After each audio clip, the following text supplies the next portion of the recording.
是你的儿子。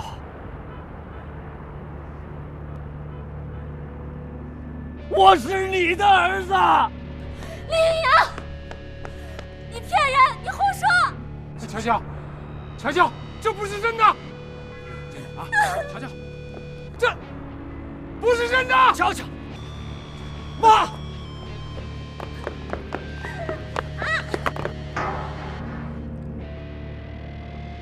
乔乔，乔乔，乔乔，乔乔，你怎么了？你没事吧？乔乔，乔乔，乔乔，来人呐！谁喊救护车，谁就喊救护车！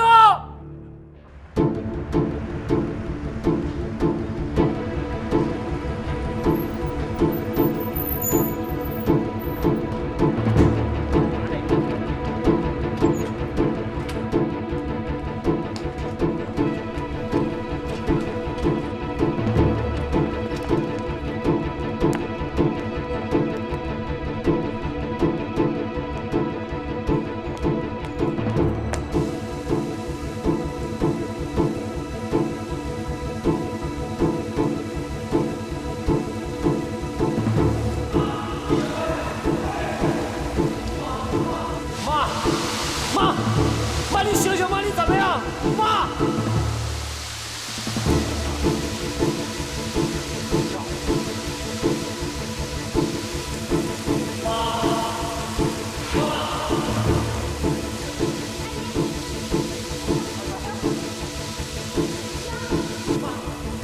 妈！我妈呢？我妈怎么样？啊！妈！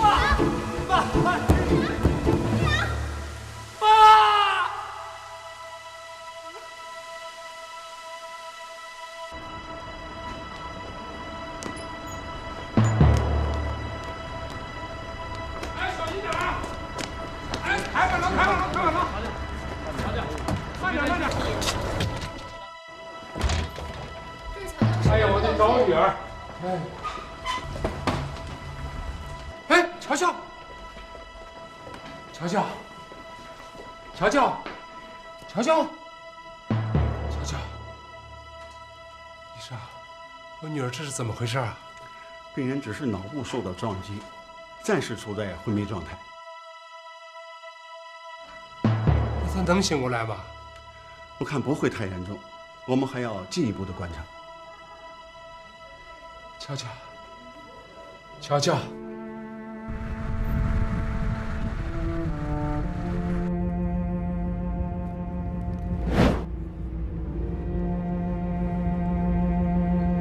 韩婷，我们这是在哪儿？阳，你眼睛怎么样？我妈怎么样了？你妈被送到医院，我们一会儿就到医院。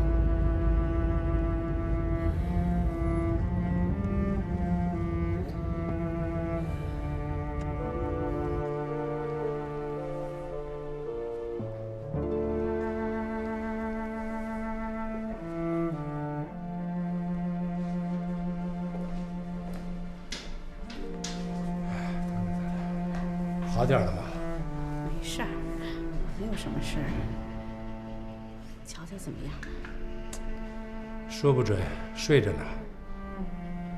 哎呀，这叫什么事儿啊？这叫你能动了吗？没事儿。一会儿云阳来了，你可千万别激动，咱们心平气和的给他解开心中的疙瘩。你放心吧。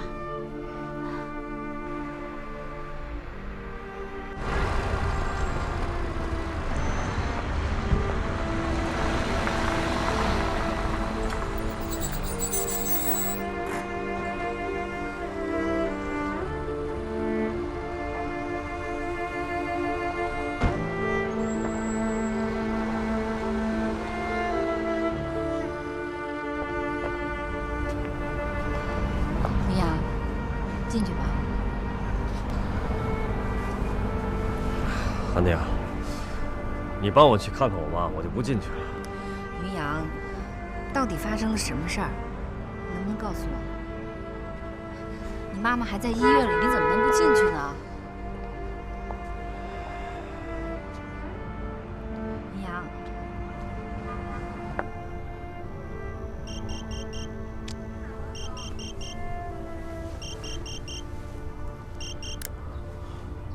呀？小坡，是我，你有什么事儿吗？我还能有什么事儿啊？期货的事儿你考虑怎么样了？我正考虑呢。那你现在在哪儿啊？咱们找个地方谈谈。我现在还有事儿，走不开。还有什么事儿能比期货的事儿更大呀？王雨桥、石淑珍现在全躺在医院里呢。出事儿了？出什么事儿？简单的跟你说吧，都是因为李云阳说乔云峰是他父亲。什么？老乔是李云阳的爸爸？李云阳是不是疯了？李维生在跳楼前跟他说的。那就是李维生疯了，真是有其父必有其子啊！啊，我还想在医院再待会儿，回头再说吧。好，那你快点啊！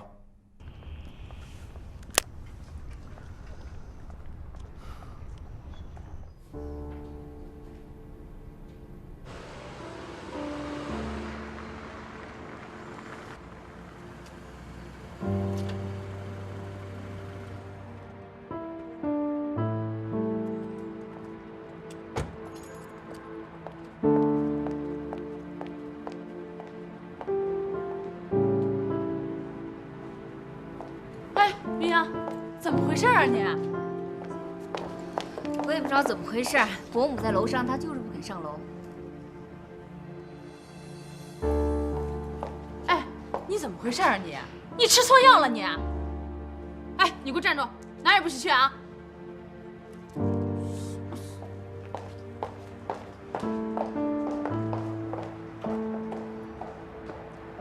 云阳，我求求你说句话，好不好？到底发生了什么事儿？你总得说一句话吧。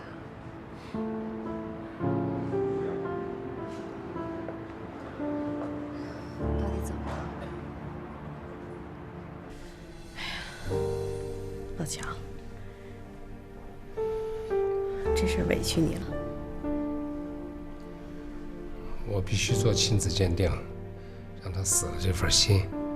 你说，哎呀，这老李也真是的，他为什么非得说云阳是你的儿子呢？你看，这老李死的时候吧，有点记恨我。我觉得临终前呢，他有点神经错乱了。我觉得他。哎，小高，小高来了。阿姨，看见云阳了吗？啊，他就在外面呢。阿姨，到底出了什么事儿啊？你好好休息吧啊！走，咱们到外面说两句。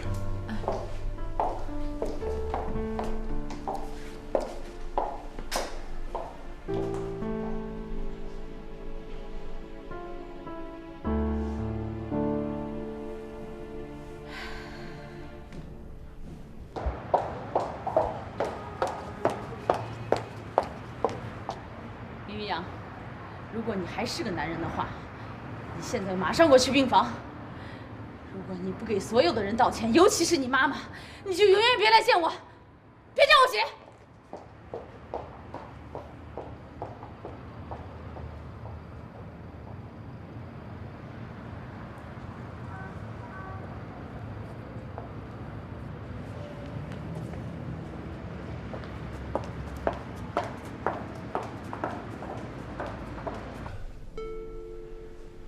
乔乔，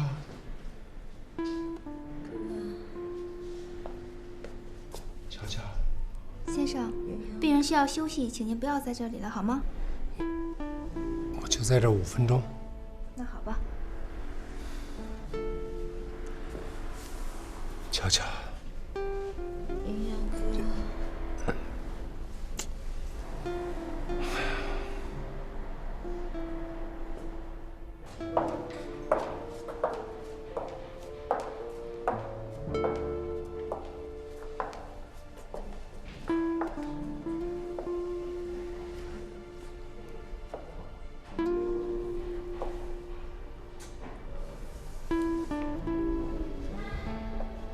云阳，你还是进去吧，你妈妈在等你呢。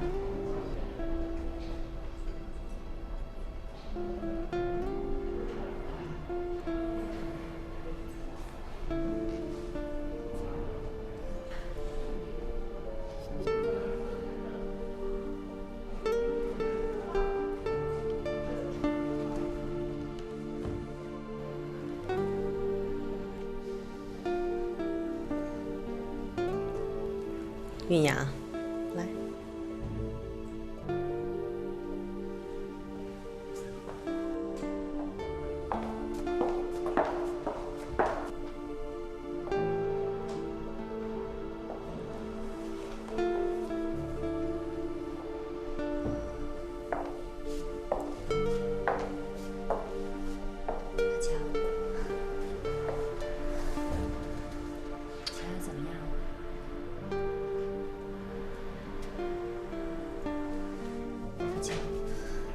告诉我，到底发生了什么事儿？走，咱们到外面去说。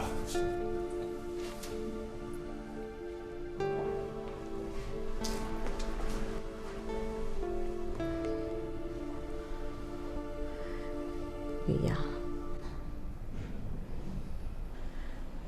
妈妈知道，这么多年来，在你心里最大的疙瘩。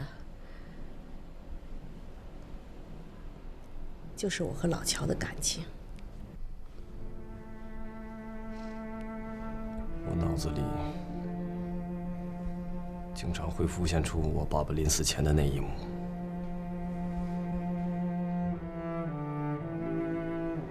妈，我爸他为什么会说出那样的话？其实说心里话，你的父亲是一个好人，可是，算了，人都走了，咱们就不多说了。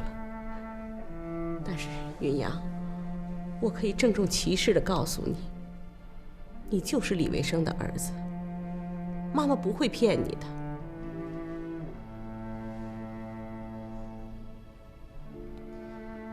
你说的这些都是真的吗？这么多年了，你也看见了，我从来都没有跟乔云峰来往过。再说你都这么大了，我为什么要说假话呢？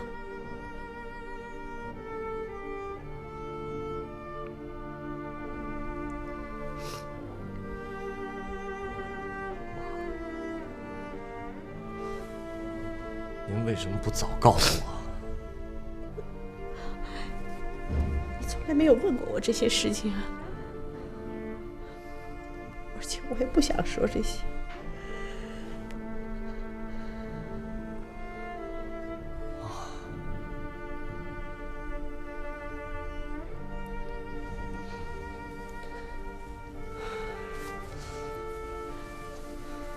这事压了我快20年了。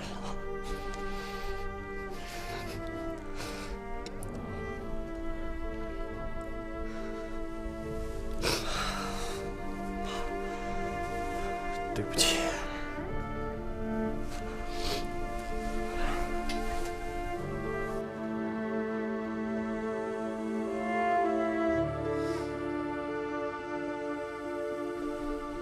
老乔，你说的是真的吗？于洋真的认为你是他的父亲？他在上面就是这样说的。那我总算明白了。你明白了什么？我明白李云阳为什么当他口口声声地说要报复你，而当有外人出来要伤害你的时候，他却站出来拼命保护你。你能说明白点吗？老乔，云阳这并不是单纯在报复你。当吴涵在报复你的时候，他完全可以跟吴涵联起手来，甚至当吴涵找到他谈合作的时候，他都拒绝了。老乔，你想想，当一个儿子跟自己的父亲有仇的时候，如果外人出来伤害他的父亲，这个儿子一定会站出来，拼命保护自己的父亲。你怎么不早点告诉我？老乔，在你面前，我是个罪人。老乔，我先走了。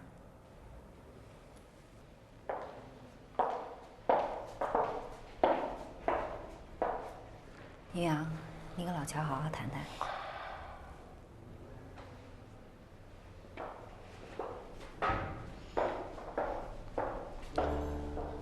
你跟你妈妈都谈过了？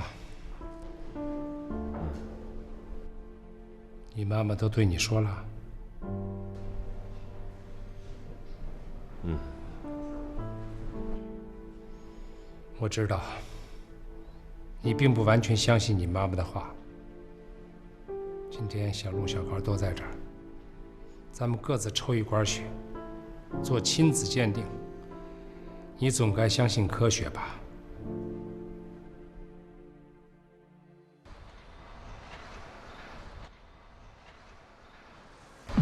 我身后这是轰动一时的枫林晚国际公寓施工工地。据建筑承包方声称，由于发展商资金不到位，现在工程已经无法继续进行。我们刚刚采访了负责施工的项目经理，他告诉记者，现在工地其实已经处于停工状态，什么时候复工要等发展商拨款后才能决定。不过他还说，按照现在的进度，很难保证按时交工。大家请看。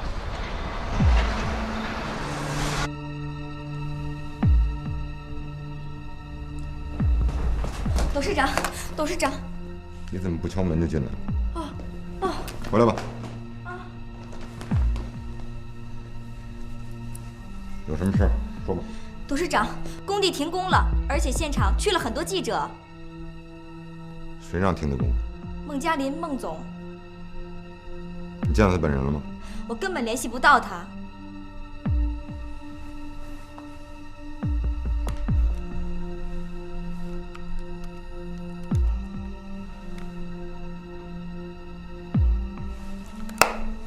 这样，你马上赶到售楼处去，准备接待客户，要给客户耐心的解释，告诉他们我们会按时交房的。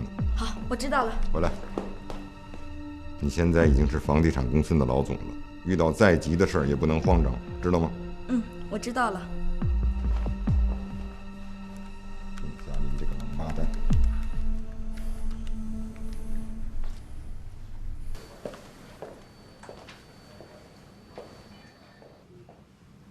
老孟，你什么意思？你是想砸枫林晚是吧？砸了，赖我是吗？你们自己早到位，何至于停工？我不是告诉过你吗？这钱就这几天到账上。过几天一找你就几天，都几十天了，蹦子儿没见，干嘛？拿我当要饭罐子？那好，我告诉你，今天你必须马上复工，否则后果自负。我还是那句话，有钱我干活，没钱呐我停工。你小子长本事是吧？你肩膀上扛着2个脑袋。姓杜的，你威胁我什么？哼！好，我的钱3天之内到账上，钱到位以后，你马上开工。而且必须到时按时交工。哎，董事长这样说不就结了吗？何至于呢？我老孟是粗人，你别往心里去。这么说吧，你资金到位，3天之内我不开工，姓孟的身上肉你随便拉。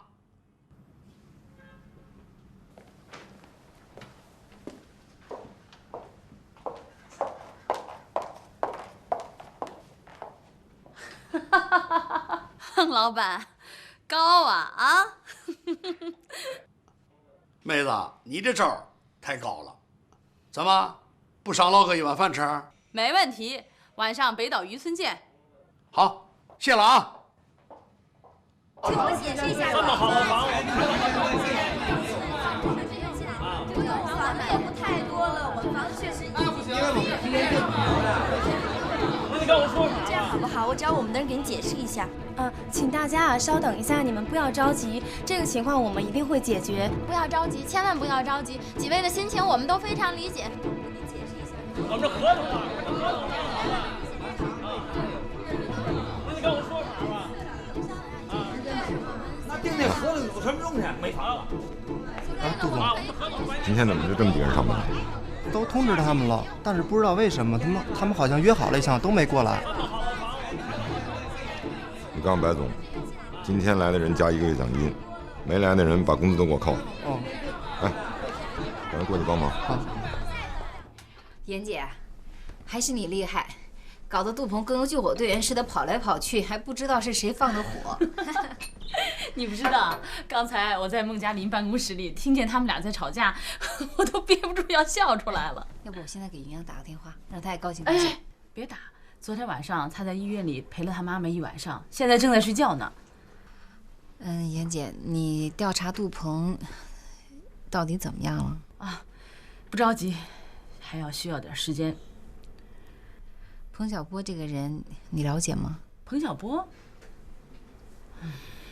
不太了解，我不太喜欢他。怎么了？我听我的合作伙伴讲，彭小波特别有钱，是个亿万富翁。亿万富翁？就他那样？开玩笑。妍姐，我没跟你开玩笑。我的合作伙伴叫陈大海，他经常和彭小波合作炒股票做期货，在这点上他没有必要骗我。陈大海还告诉我，在老乔做的期货上，杜鹏和彭小波是有默契的。哎，那如果是彭小波跟杜鹏联合起来对付老乔，云阳应该是知道的呀，怎么没听他说起过？是呀，我也没听说过。这就说明彭小波在很多事情上都瞒着吕云阳。如果你说的这一切是事实的话，那云阳可惨了。他不仅被杜鹏利用了，而且被他的好哥们都给耍了。走，找云阳去。姐，你刚才都不让我给云阳打电话，再说了，你现在告诉他，他也不见得相信啊。那你说怎么办啊？我们还是找老乔吧。找老乔？云阳把他害成这样，他还能相信我们吗？以我对老乔的了解，他应该会帮助我们，而且还会想出好的办法。你有把握？试试看吧。你以前见过我们乔乔吗？见过，云阳领到我们家来过，我还给他做过炸酱面吃呢。那你喜欢她吗？瞅你这话说的，乔乔这么好的姑娘，谁不喜欢？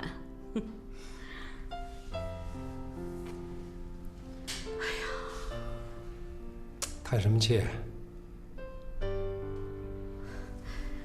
我是担心乔乔醒了以后，能不能原谅云阳。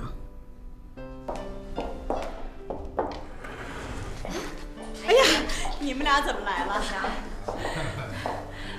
阿姨，您身体怎么样了？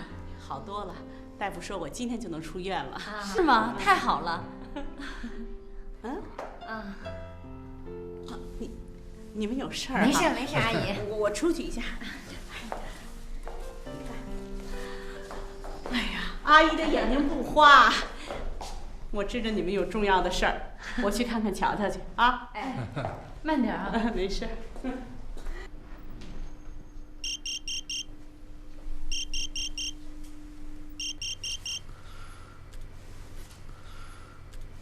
你在看期货行情吗？正在看呢。大豆期货反弹了是吗？你的钱不是已经都拿回去了吗？涨涨跟你有什么关系啊？废话！再这么涨下去，乔云峰又起来了。我说的事儿你考虑好了吗？老杜，我已经收手了，你就别逼我了，行吗？我告诉你，过了这村没这店儿，明天你要是再不答复我，你小子就准备蹲监狱吧。喂，喂。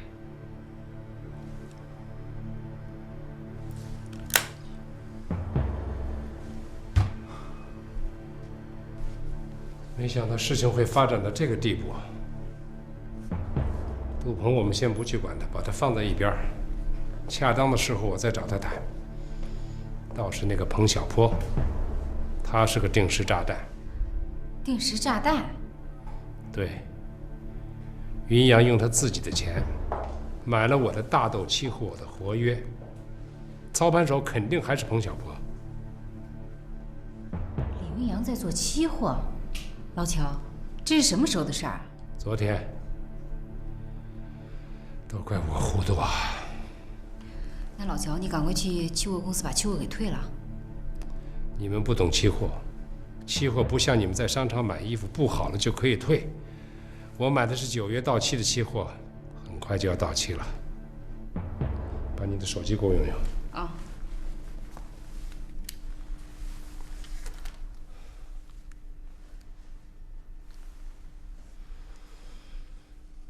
喂，是老刘吗？啊，我是老乔。我想向你打听打听大豆期货的价格。哦，知道了，谢谢你，老刘啊。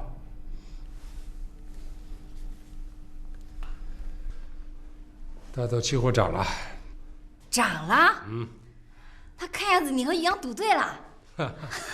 期货市场瞬息万变，现在打电话涨了，一会儿再打电话也许又跌了。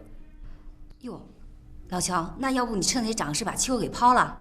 那可不行，前段我亏得太厉害了，现在我要抛了，那杜鹏占便宜太大了。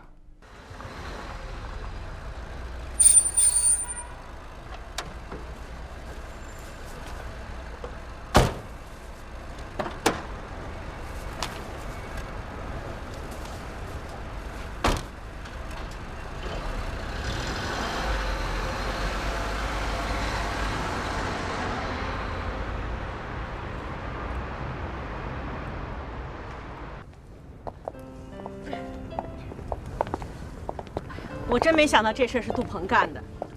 我去博士找他的时候，他还不承认。老乔，你准备怎么办？我还没想好，等我们瞧瞧病好了再说吧。哎，老乔，这事儿你可不能菩萨心肠啊！杜鹏跟你几10年的经历，还敢这么干，你不能就这样算了。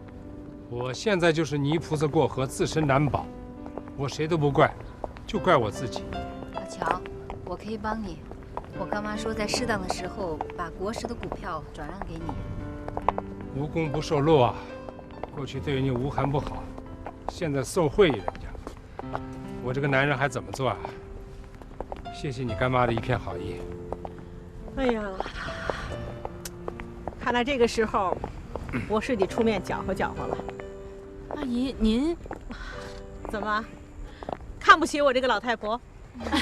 不是，我是说您做后勤部长最适合不过了。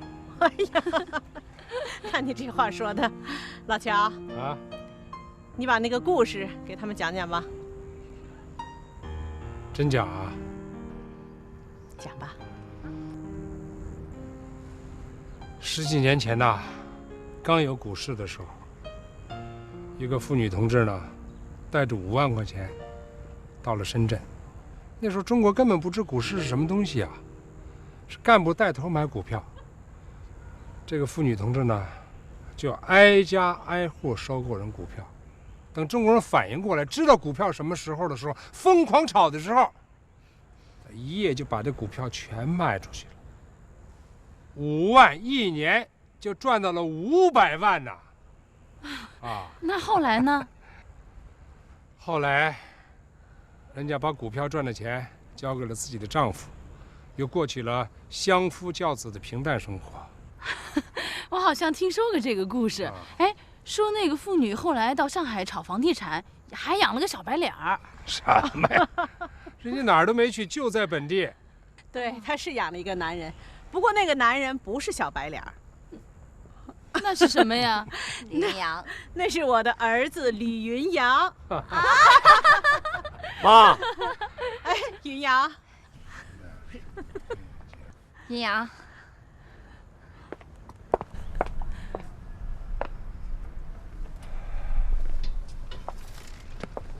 乔叔叔，你能原谅我吗？你还是叫我老乔，我听着习惯也舒服。老乔，我过去的所做的一切，就是想向你证明一件事情：你还有一个这样的儿子活在这个世界上。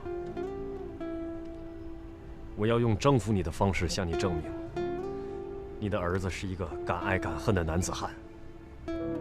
我非常明白，因为韩婷都已经告诉我了。昨天晚上，我守了我妈妈一夜。我长这么大，还是第一次这么长时间的陪着她。你的话和我妈妈的话，不断浮现在我脑海里。我心里真是悔恨极了。我现在完全相信了你和我妈妈对我所说的一切。不等亲子鉴定的结果了啊！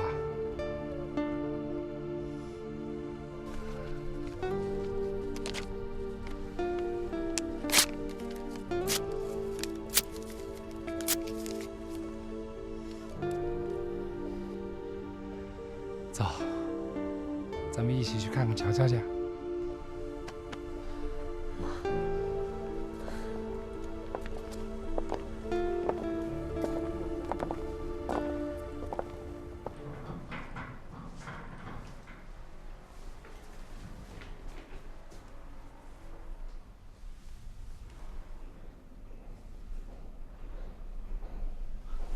他情况怎么样？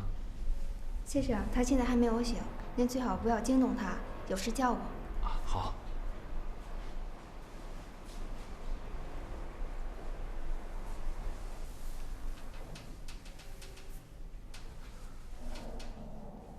乔乔，乔乔，我是小波，我来看你来了。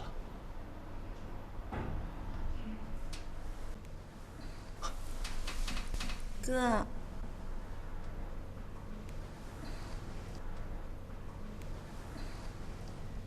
乔乔，是我。哥，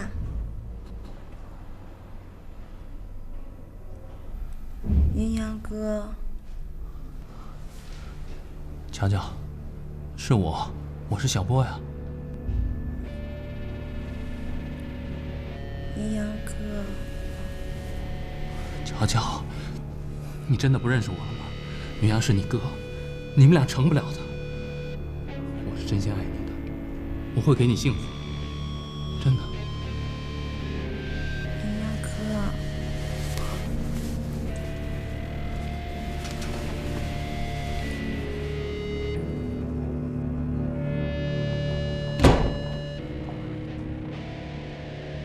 彭小波。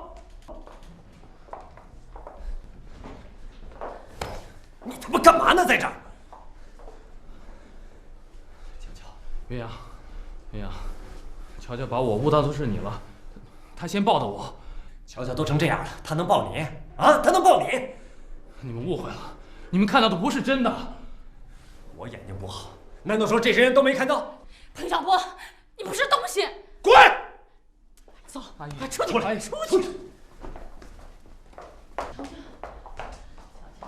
云阳，你误会了。曾经跟你说过，你要喜欢乔乔、追乔乔，你堂堂正正、正大光明的。你今天这么做，你对得起谁？对得起我吗？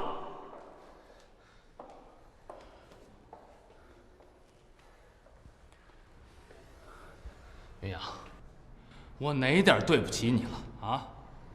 你一个电话，我就辞掉了工作，从深圳飞回来。你让我帮你打败乔云峰，我没让你花1分钱，让你实现了你的梦想。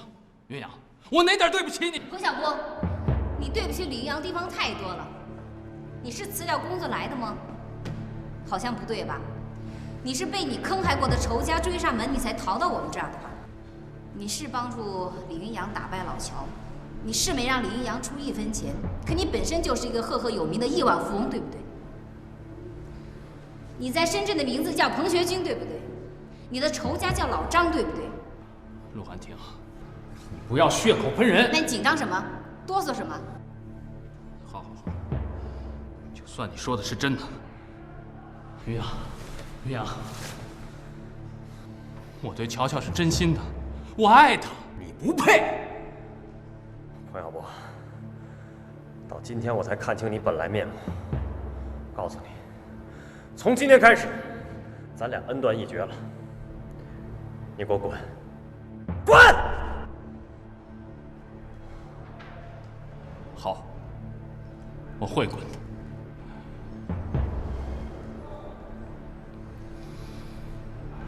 请你转告乔云峰，我要不在期货上打爆他的仓，我就不姓彭。还有你不让我追求乔乔，那是你一厢情愿。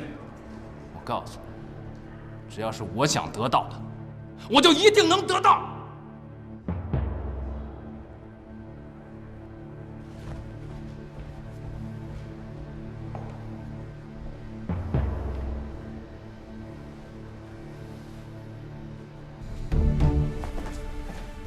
杜总，我正要给你打电话。怎么了？这是？谁又惹你不高兴了？还不是你那个最后通牒闹的。大豆期货疯涨，再这么涨下去，老乔要发大财。你准备怎么办？咱们2个一人出1半钱，利润怎么分配？4、6分成。你拿6，我拿4。成交。淑珍，好多年都不见了，一见面就让你看到我这个样子，真是不好意思。小乔，你先别这样说，我对你和云阳都非常有信心，我们一定会打败他们的。小高，我可跟你说啊，期货可不能光靠着喊口号，运气和实力缺一不可。你就放心吧，我那还有点，全交给你了。你们的心意我领了，你们2个就不用管了。真的，我和云阳真是战败回来的话，有我的家人和你们这么多朋友，真不在乎。老乔，你现在手里头还有多少钱？就一个海燕水清樽了。小坡啊，你能接受，我很高兴。你别高兴得太早，我是有条件的。什么条件？如果乔云峰最后要卖掉海燕水清樽，你出钱，但归我所有。那可值好几千万。是3000万多，还是博石集团的钱多？我请杜总考虑清楚。我可以在期货上多出钱，你看怎么样？行，就这么定了。还有，期货方面的工作你不能插手，但是你要注意你自己的公司，尤其要注意陆寒婷的行动。这个女人不简单，别看她年纪轻轻的。我比你了解陆寒婷，她充其量就是第2个吴晗。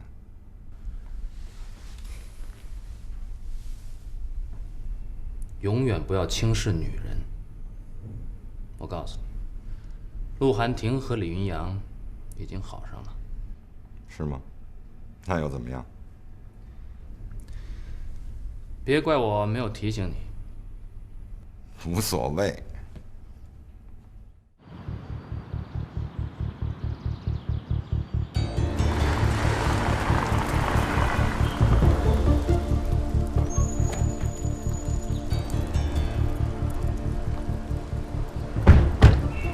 咱们到康姆集团来干什么？你上去就知道了。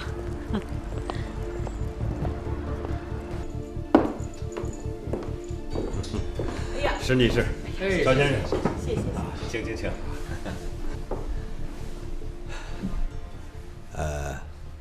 2位的来意和要求，我已经听明白了。在此，首先感谢石女士给我们一次效劳的机会啊。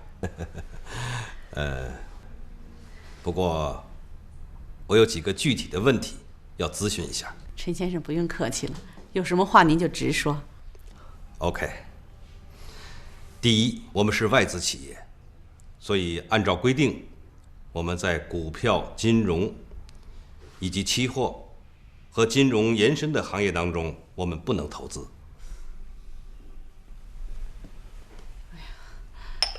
这倒是个问题啊，老乔，你得考虑考虑啊。第二就是时间问题。我们在中国投资很大，但是也有一个周转资金的问题，所以二位要容我一点时间，我要在各分公司调配资金。还有吗？第三就是法律问题。在使用这笔资金当中出现的任何法律问题，与我公司无关。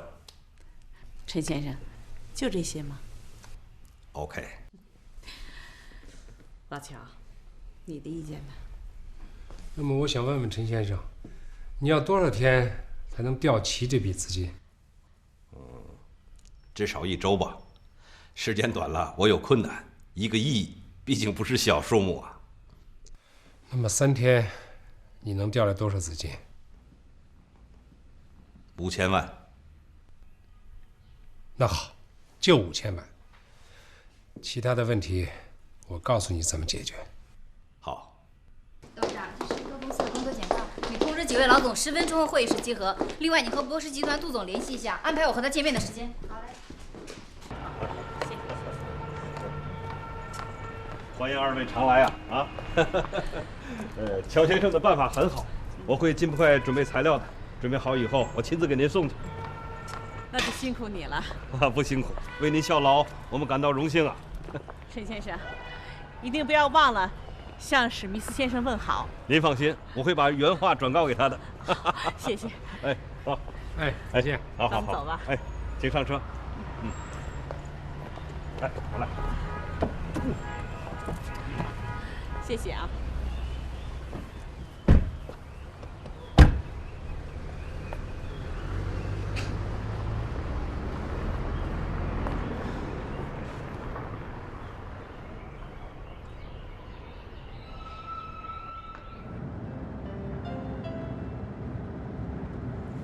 哎呀，你什么时候和外国人打上交道了？怎么这出手大气的让我直吃惊啊？老乔，你还记不记得过去我们家有个邻居叫邝老二？这妈呀打架，差点被人打死，我还救了他一命呢。邝老二，没错，你的记性还真好。我跟你说呀，尼克松访华以后，中美关系松动了。那时候邝老二就去了美国，他继承了很大的一笔遗产。改革开放以后，我们2家又联络上了。那和史密夫有什么关系啊？父子关系，你不知道，邝老二到美国以后娶了一个美国太太，这康姆集团就是他们家族的。邝老二临死的时候立下遗嘱，他让史密夫一定要找到我，报答我。这不就有今天这件事情了吗？这个真是的啊！就是原来邝老二那德行，现在倒成了气候了。你说这真是哎呀，云阳不知道这事儿吧？不知道，这种事儿我不想跟他讲。哎，我还真告诉你，我姥爷还救过邝老二父亲的命，你知道吗？真够神的了。哎呀，风水轮流转呀。是啊。董事长，凤鸣碗当初定位是正确的，博士这么改下去，到我们接手也是很难销售的。我今天会和博士董事长见面，我和他当面交涉吧。我想把孩子接回家，您说行吗？当然可以。他只是暂时的轻度精神分裂症，如果在医院住下去也没什么太大意义。如果顺利的话，1、2天他就能恢复正常。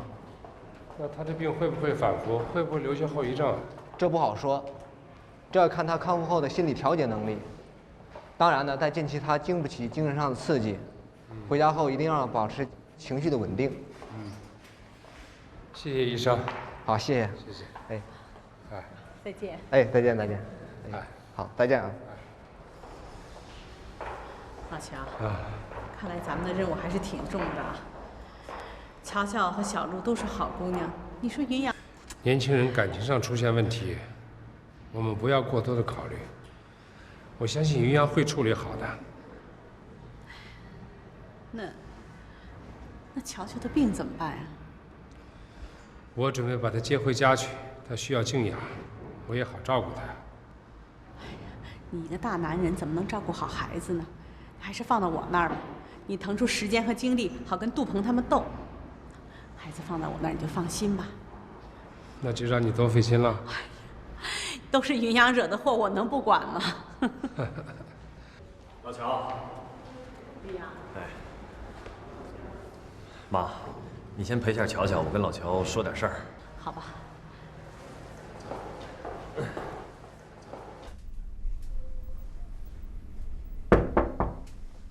进来。董事长，陆寒亭约您见面。让他现在来。好的。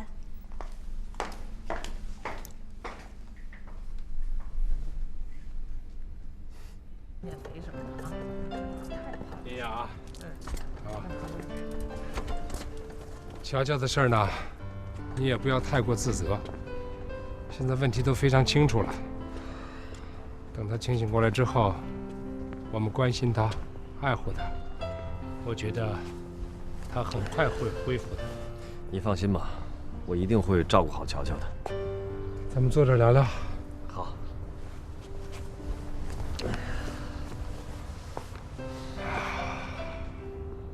老乔，从目前期货的情况看，咱们是必败无疑了，根本没有翻盘的可能性了。彭小波算定我们是没钱了，所以他不会联合许多庄家来打压我们。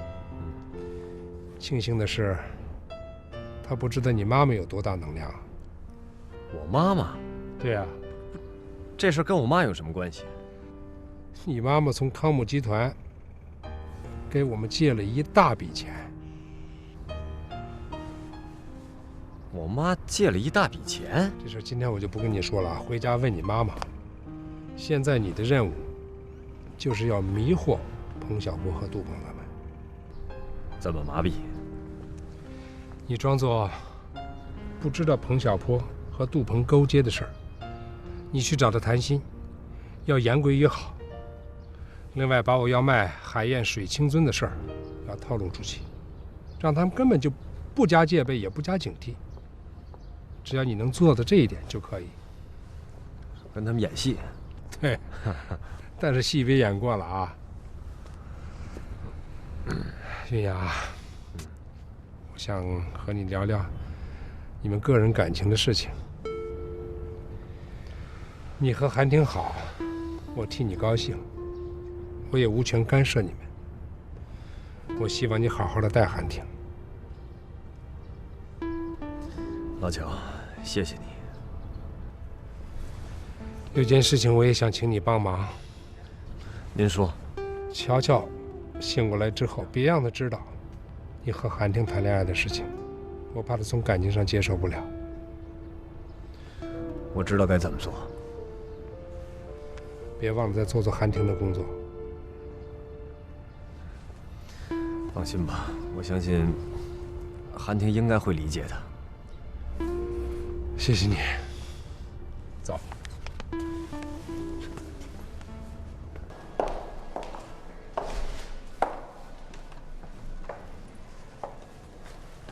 哎，陆经理你好。小白，最近怎么样？哎，别提了，自打你走了以后，这儿的工作全乱套了，我也真是力不从心。杜总的思路好跟吗？要是你在就好了。你先去忙吧。好吧，走了，拜拜。哎，再见。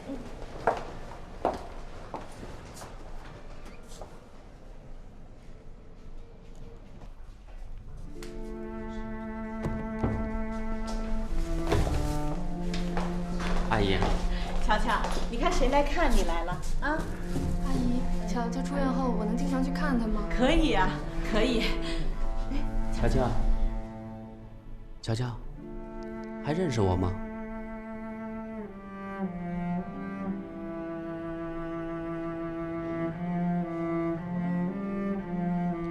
哥，云阳哥，没事儿，没事儿啊，没事儿。杜董事长，我想我们之间也用不着客套了，我们就直接谈谈公司的事儿吧。小陆，啊，应该管你叫陆董事长。我不知道我们之间该谈什么。你不知道我要谈什么？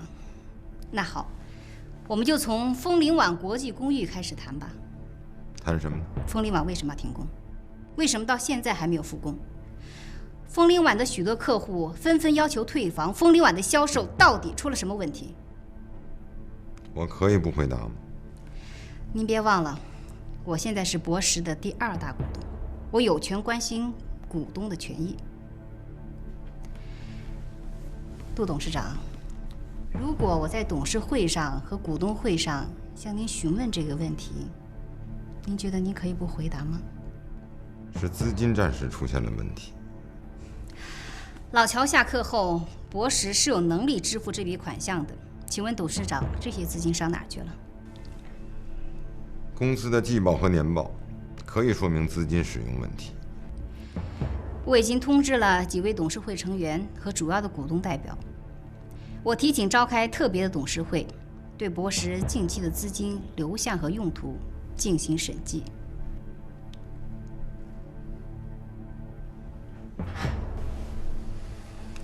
陆汉庭，你太过分了！过分的不是我，而是你，杜鹏。枫林晚这么好的广告策划和销售势头全被你毁了。你再看看博时的股票，天天都在跌。请问董事长，你准备怎么公布博时的年报？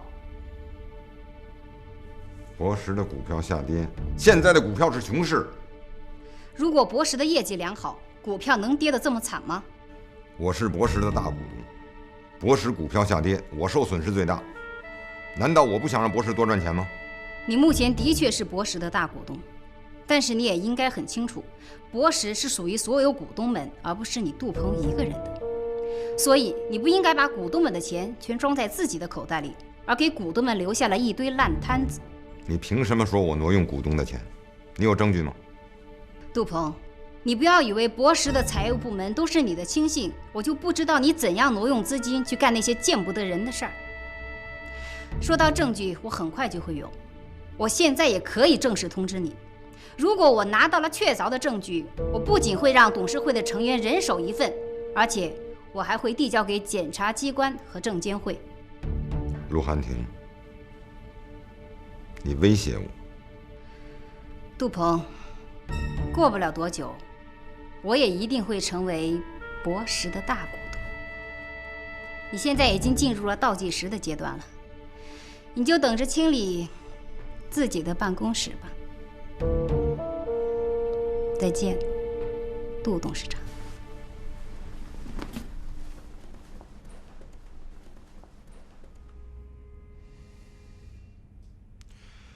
小王八蛋！来，乔乔，起来啊！来，来坐下，慢点，坐下，坐下。好。哎，乔乔，咱们回家了啊！我来，妈。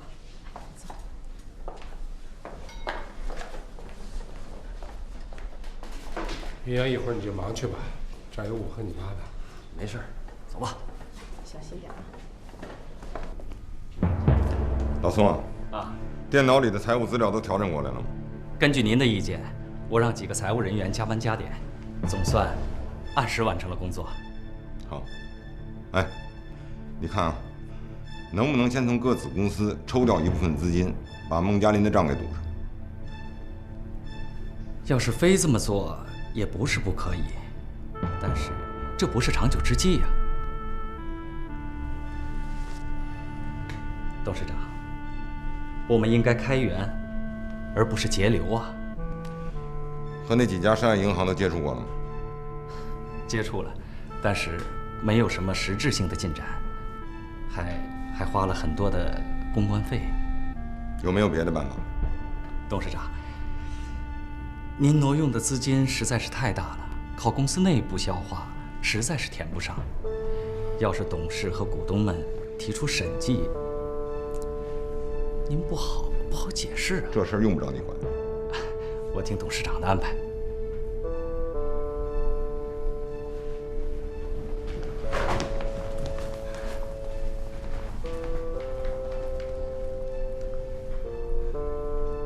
有事吗？董事长，对不起。这是我的辞职信。为什么？董事长，我没有能力担任这个职务，你还是把我调回到原来的工作岗位中去吧。小白，工作中有困难，要想办法克服，不要动不动就辞职。你辞职了，谁来干呢？可是董事长，售楼处走了很多售楼人员，销售经理和客户经理全都跳槽了，这些都是因为我领导无方造成的。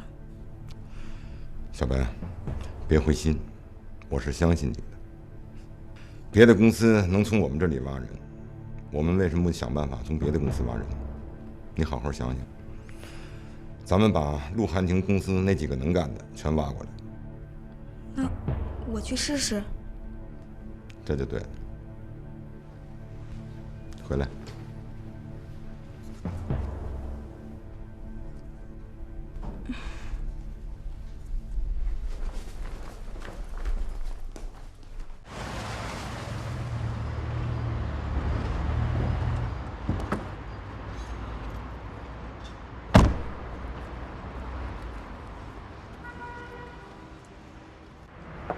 韩婷，你怎么这个时候来啊？我刚把乔乔送回去，我这不就来找你吗？乔乔好点吗？还是管我叫哥哥。你打算怎么办？什么怎么办？你心里还是喜欢乔乔，对吗？韩婷，你怎么能这么想啊？你当时以为乔乔是你的妹妹，所以你就故意疏远她，故意对我好。韩婷不是这样的，乔乔病还没有好，我现在最大的愿望，我希望她能早日康复。那康复以后呢？你还要继续搂着她？我搂着谁呀，韩婷？你怎么？咱别这么说行不行？有意思吗？什么事等乔乔病好了以后再谈，好不好？好。那你接着去搂着她，去照顾她。我知道我自己该怎么做。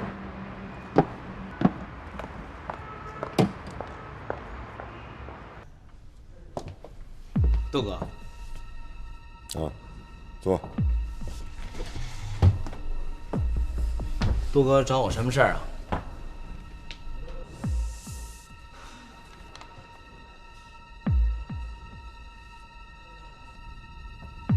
都记住了吗？记住了。杜哥什么时候做？明天你买辆面包车。嗯。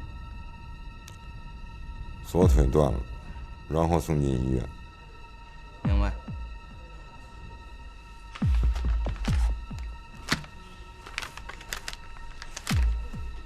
知道了。我走了，杜哥。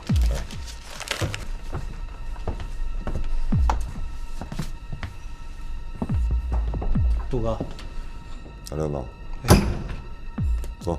杜哥在这儿，哪有我坐的座儿？让你坐你就坐嘛。啊，谢谢杜哥。混得不错呀，一身的名牌。托杜哥的福。还记得你是怎么出来的吗？记得，当然记得。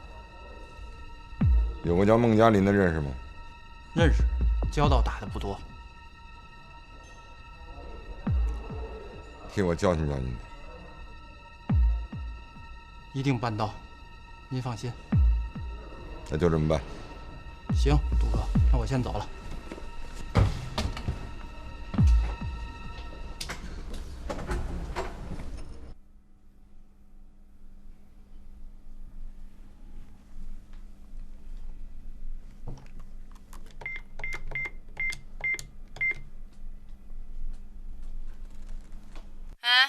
哎，妍姐，我是韩婷。是韩婷啊？你晚上有空吗？说，找我有什么事儿？我想请你到酒吧坐坐。行，晚上见。好好，哎，晚上见。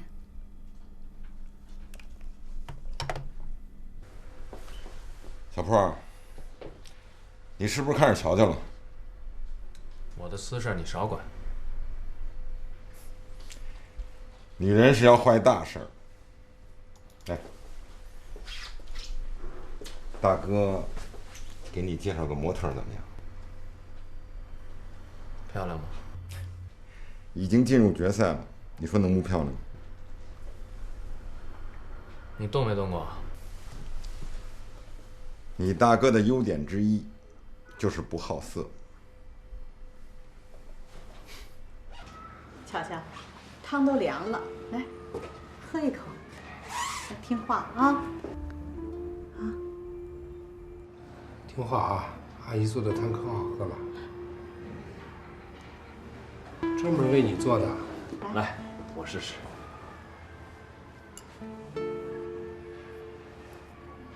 乔乔，来喝口汤，啊，来，好，太好了，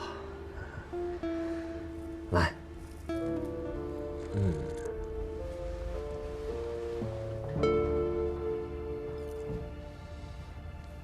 来，再来一口。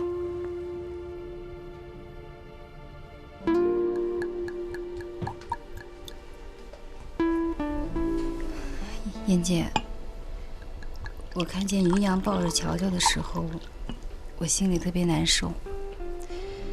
我有的时候真的希望乔乔永远都不要醒过来。燕姐，你说我这样是不是太自私了？这太正常了，因为你爱上云阳了，而爱情是自私的呀。燕姐，我说出来，你可能都不信。我没有真正谈过恋爱，真的。我干妈和老乔的时候，我不敢爱，也不敢接受别人的爱，因为我害怕自己的身份被人发现。刚认识云阳的时候，我特别烦他，特别排斥他。可当他说出我的真实身份后，我不但没有了罪恶感，我反而觉得心里舒服多了，也踏实多了。我就是挺愿意跟他说心里话的，总希望天天跟他在一起。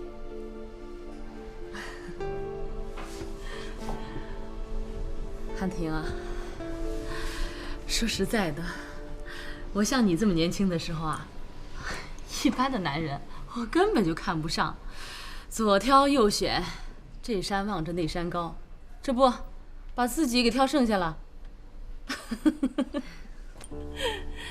哎，自从我认识你跟乔乔以后啊，有的时候我这心里还真有点嫉妒你们。哎，不是嫉妒你们年轻啊，而是因为你们两个都特别的优秀和可爱。其实你们俩谁跟云阳，我心里都特别的高兴。可是云阳只能跟你们其中一个。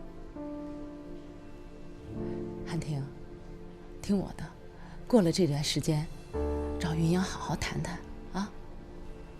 我今天已经问过他了。他怎么说的？他说等乔乔好了以后再谈。是啊，乔乔是因为云阳才变成现在这个样子的，云阳心里一定特别的内疚和惭愧。你想，乔乔一天不康复，云阳心里就永远有阴影。告诉我，你是不是真心爱云阳啊？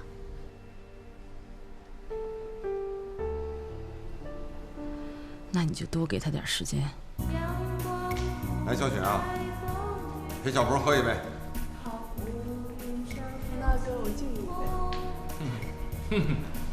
我为什么要跟你喝呀？哎，除非你说出一个充分的理由，我就跟你喝。彭大哥一晚上也没唱歌，只顾着喝酒，我猜想彭大哥一定是失恋了。有点意思，失恋，来。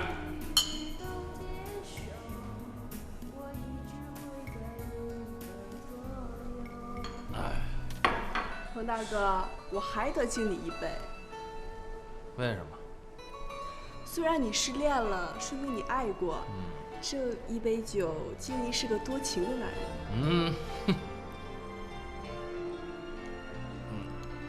喝完。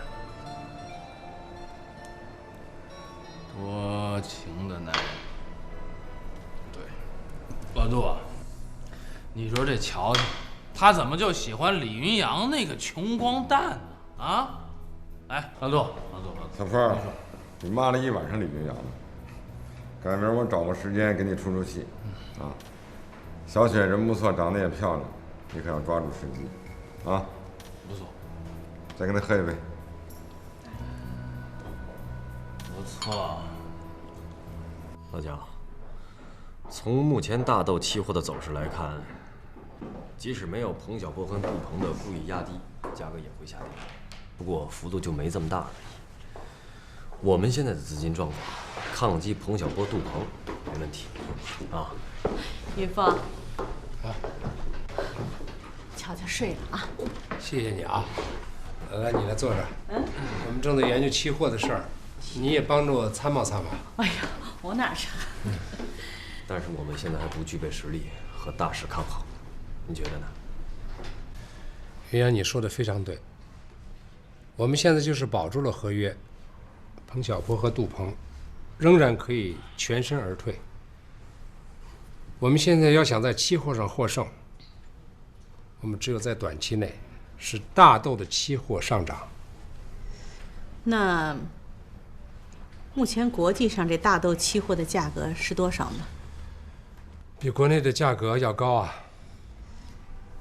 如果突然有外商大量购进的话，它会不会刺激大豆期货的价格上涨呢？排除吵架的因素，应该上涨。老乔，合同定的是哪一天？9月15号。9月15号，这时间太紧了，恐怕到不了那一天，咱们就会被人家强行平仓了。老乔，这样吧，明天我去一下康姆集团，你去找一下你那些老朋友，我们都有最坏的思想准备。老乔。从你开始准备做大豆期货的时候，你是不是一直坚信大豆的价格肯定会上涨，对吧？是。要是这样的话，我倒有一个冒险的办法。什么办法？你说说看。实物交割。实物交割？不行不行，实物交割太危险了，而且我们没有仓储保管的能力啊。如果实物交割再失败了，实物交割以后期货再下跌，那我们损失太大了，而且康姆集团也受到连累了。是啊。但是对付彭小波跟杜鹏，不冒险根本不行啊。老乔，你是不是上次经过一次失败之后没胆儿了？你看你儿子使用激将法了。如果你这个方法真行的话，我们有许多事情要做。我看呐，还是等你妈从康姆集团回来以后，咱们再说这件事情。没错。也好，那我也去找彭小波。为了麻痹他，卖出海燕水情尊是一方面，另一方面，我觉得咱们资金进入啊，要像挤牙膏一样，慢慢的渗入。让他们感觉到咱们到处搬救兵，是拆东墙补西墙的。一旦进行实物交割，彭小波跟杜鹏肯定会出重拳打击我们。大豆价格一旦上涨，那他们俩的资金肯定会崩盘，到时咱们就会东山再起了。想得周到，明天咱们分头行动。好。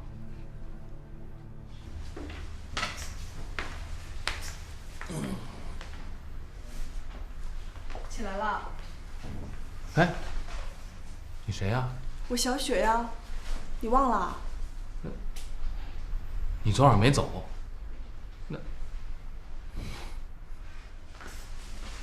你昨天晚上醉成那个样子，我放心不下。以后少喝点酒，酒喝多了对身体不好。小雪。哦。拿着。你先走吧。你这是什么意思？你把我当成什么人了？对不起，对不起，对不起，我不是那个意思。我这白天太忙，没时间陪你逛。这点钱啊，你随便买点东西，一点零花钱而已。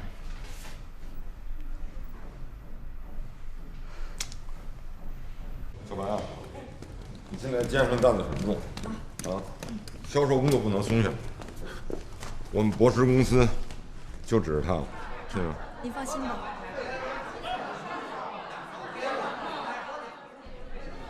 哎，这问题怎么还没解决？我们增加了小区的容积率，减少了绿化地，客户不答应都要退房。那先把第一期卖完再说嘛，先让他们住进去。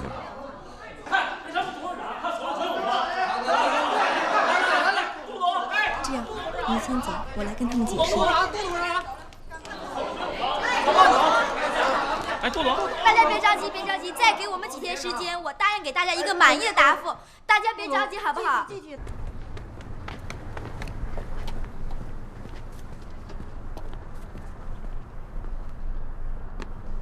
窦总，什么事儿？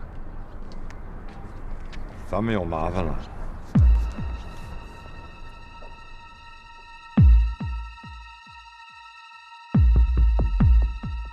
康姆国际集团，我还以为什么大不了的事儿。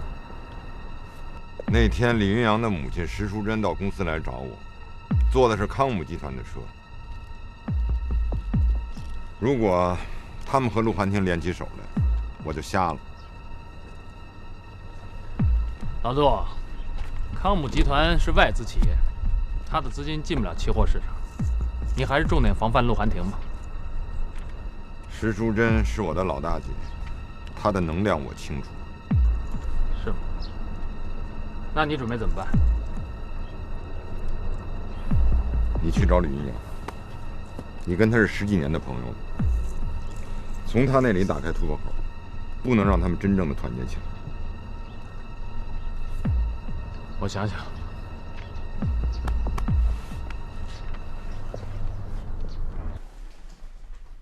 实物交割。对。乔先生，我很佩服您的勇气和冒险精神。如果在实物交割中出现一点麻烦，您就会债台高筑啊。我非常感谢史密夫先生和康姆集团对我们的支持和帮助，但是我也坚信，大豆的价格一定会上涨的。陈先生，资金的情况怎么样了？啊，石女士，这点您放心，我会在一定的时间内保证资金到位的。啊，是这样的，我想改变一下资金的使用计划，你看行不行？哦，这个资金不要一次性到位，你看能不能按照乔先生的意见，分批分期的打入账号？我希望陈先生能给我一段时间，安排拉高大豆价格上涨的问题。所以这段时间呢，我可能要多一些时间来麻烦陈先生。石女士，乔先生，我正要告诉你们，我已经接到了史密夫先生的通知，他要求我们求助对冲基金，这样可以促进国际市场的大豆价格上扬。如果国际市场大豆价格上扬了，那么对国内肯定是有所触动的。哎呀，真是太好了！替我谢谢史密夫先生，他说出了我的心里话。石女士，请你放心，我会把您的原话转告给史密夫先生的。谢谢。大豆上涨那一天，我得见到史密夫先生，我得请他好好的喝一杯。对。露来干嘛？怎么了？还生气呢？我为什么要生气啊？坐那儿，说了什么事儿？哎，我跟你说啊，我跟老乔准备实物交割。什么叫实物交割啊？简单的说吧，就是把期货合约中的这个大豆啊全买回来。说，要动用多少钱？钱的事儿由我妈跟老乔负责解决。找我干嘛？韩婷，你能不能帮我找一个仓库啊？如果真的进行实物交割的话，那大豆就会源源不断的进来啊。我们公司在保税区有一个特别大型的仓库，够不够你用啊？那仓库我知道，够了。好，我知道了，我派人把库里的东西腾一下。太好了，韩婷，动静不能太大，以免打草惊蛇，啊。用不着你教我，李云阳。你要把这仓库弄完就太好了。哎，韩婷，刚才那进低价那一出，你有没有算过这个账？说了。哎，我跟老乔啊商量好了，只能这样放手一搏了。如果我们放弃合约，那不便宜了杜鹏跟庞晓波吗？赌一把。林阳，我可告诉你，你的风险可太大了，你一定要想清楚。这万一要输了，你可要负债累累啊！嗨，期货事你甭管了，你呀，你把你注意力就给我盯着杜鹏。老乔说了，釜底抽薪可全靠你了。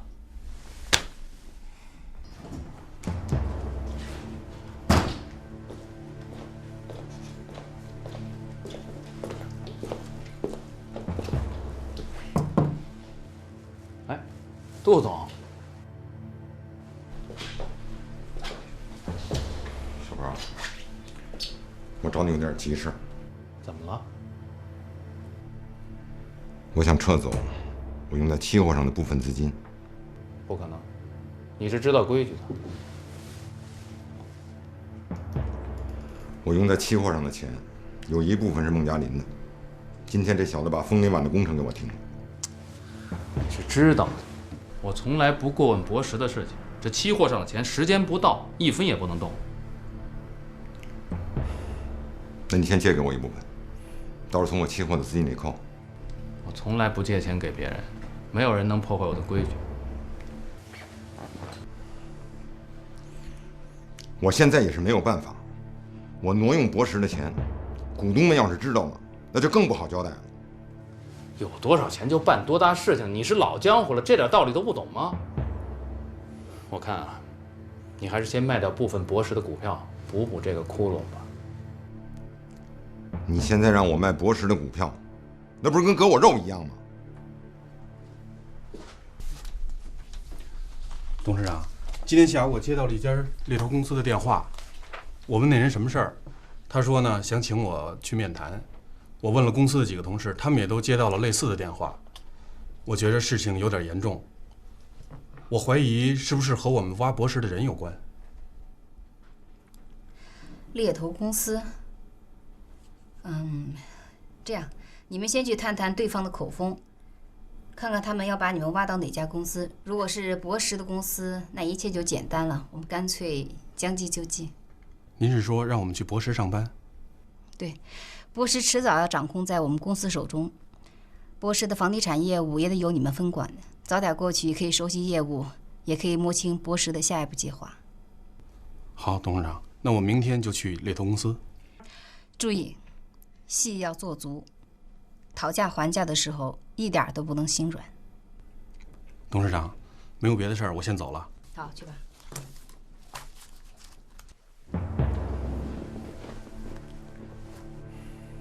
我们是在合作，你总不想和我一起死吧？死？哼，不是有话说吗？好人死得早，坏人活100岁。你呀，死不了。对不起。喂，是我。啊？你等会儿，我看看啊。哇，太好了！嘿 ，OK， 谢谢，我知道了。好，再见。怎么了？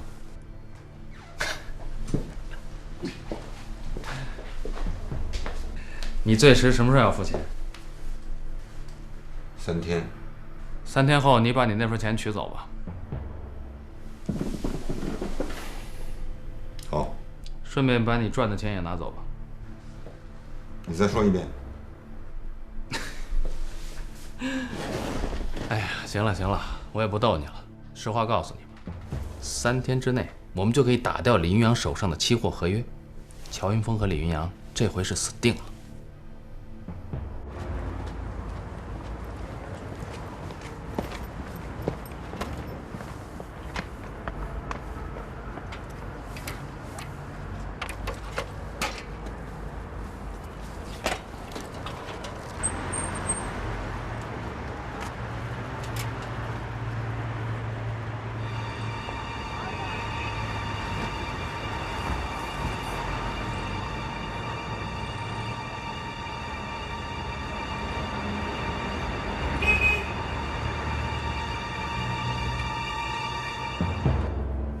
公开向他们宣战，老乔和李云阳会放过你吗？他们能怎么样？除非他们手上能有3个亿的资金。他们有吗？乔云峰手上只剩下海燕水清尊了，李云阳的钱全部都在期货上，他们没有还手的能力。那陆寒亭要帮他们呢？陆寒亭现在的资金也就是几千万，不足为虑。倒是你应该小心啊，博时公司那边把你踹出去了，你还不知道。你放心，陆寒亭现在还顾不了我这边。我说你怎么就不能把这个枫林晚这个包袱甩给陆寒亭呢？一方面你可以缓解你的资金压力，另一方面可以让陆寒亭拿不出钱来帮助乔云峰和李云阳啊。好，你这个主意好。大爷，老乔，我现在不担心韩婷，我倒是特别担心雨乔出院以后，他能不能面对韩婷和云阳相爱的事实？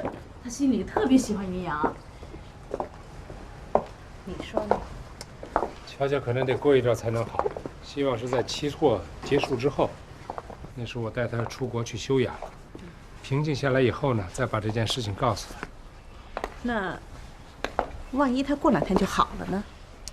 反正现在得瞒着他，现在不能告诉他。那要万一瞒不住呢？你既然这么有把握，能不能把钱先给我？把钱先给你不是不可以，但你必须拿博时的股票做抵押。